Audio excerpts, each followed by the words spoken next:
अब बारी आती है बेटा तैयारी का प्लेटफॉर्म क्या होना चाहिए, ऑफलाइन या ऑनलाइन। तो देखिए हम आपसे कहेंगे सबसे बेस्ट प्लेटफॉर्म होता है बेटा ऑफलाइन। पहले आप ऑफलाइन जाओ, क्योंकि देखिए ऑनलाइन में आज के समय में जितने भी टीचर हैं वो अपना बैच बेच रहे हैं। बैच कैसे बेचे हैं, तो जैसे मान लीजिए बिहार पुलिस का एग्जाम आ गया, तो बिहार पुलिस का एग्जाम आया तो बेटा जी वो क्या करेंगे, बिहार पुलिस का बैच लॉन्च कर देंगे। उसमें मैथ वाले टीचर आएंगे, फिजिक्स वाले टीचर आएंगे, अलग अलग विषय के टीचर आके पढ़ाते, वो अच्छी चीज़ है, बहुत बढ़िया चीज़ है। लेकिन वो उन बच्चों के लिए नहीं है जो बच्चे अभी जस्ट तैयारी करना शुरू किए हैं, क्योंकि वो जो टीचर जो सिलेबस लेकर आते हैं वो पूरे डीप लेवल का सिलेबस नहीं लेकर आते हैं। पहली बात आप चेक कर लीजिएगा, वो जो भी सिलेबस लेकर आते हैं वो आपको जनरली मोटा मोटी उतना ही सिलेबस लेकर आते हैं जो मतलब उस एग्जाम से रिलेट करता हो, ठीक है। अब ऑनलाइन में भी जाइएगा तो वो बच्चे आप देखिए तो वो जो टीचर जो पढ़ा रहे हैं वो क्लास वाला वीडियो नहीं डालेंगे, वो जनरली वो स्टूडियो में खड़ा होकर पूरा रिकॉर्ड कर रहे हैं। अब अपना लेक्चर रिकॉर्ड कर रहे हैं, उनको सिलेबस मिल गया है कि आपको इतना से इतना पूरा कर देना है, मतलब वो एक टारगेट पूरा कर रहे हैं, वो बच्चे के साथ इंटरेक्ट नहीं हो रहे हैं। तो इसलिए हम पहले कहेंगे कि जो अगर आप ऑनलाइन जाने की कोशिश कर रहे हैं आप, तो हम आपसे यही कहेंगे कि सबसे महामूर्ख डिसीजन है।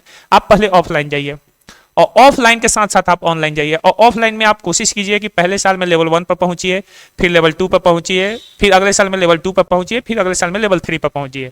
और अगर लेवल 1 से लेवल 2 पर आप पहुंचते हो, लेवल 1 को अच्छे से आप पढ़ लिए और फिर अगले साल भी लेवल 1 पढ़ रहे हैं, तो समझ लीजिए कि आप गधापंती कर रहे हैं।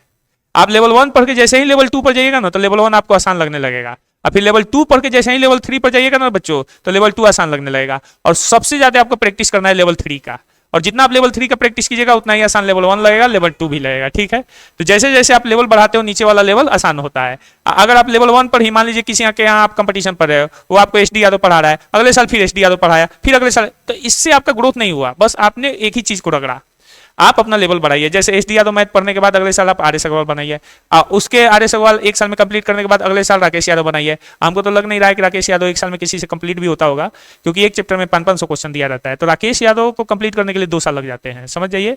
ये होता है मैथ का सिलेबस। और तब जाके इंटर करते हुए अगर बच्चा 3 साल अगर बढ़िया से तैयारी करता है, तब जाके उसका ग्रेजुएशन भी कंप्लीट हो जाता है। जैसे ग्रेजुएशन कंप्लीट करता है वो तुरंत जो होता है लेवल 1 की लेवल 3 की नौकरी पर चला जाता है, और सबसे नीचे वाले लेवल 1, लेवल 2, लेवल 3, तो लेवल 3 की नौकरी पर चला जाता है ग्रेजुएशन कंप्लीट होते होते। अब फिर वो हायर लेवल के नौकरी के लिए भी वो एलिजिबल हो जाता है, क्योंकि ग्रेजुएशन कंप्लीट होते ही अब बीपीएससी यूपीएससी का फॉर्म डालने लायक एप्लीकेबल हो जाओगे, और लेवल 3 के भी फॉर्म डालने लायक एप्लीकेबल हो जाओगे। अब डिपेंड रहेगा कि इन 3 साल के ग्रेजुएशन के तैयारी के ड्यूरेशन में आपने कंपटीशन किस लेवल से तैयार किया, ठीक है बच्चों।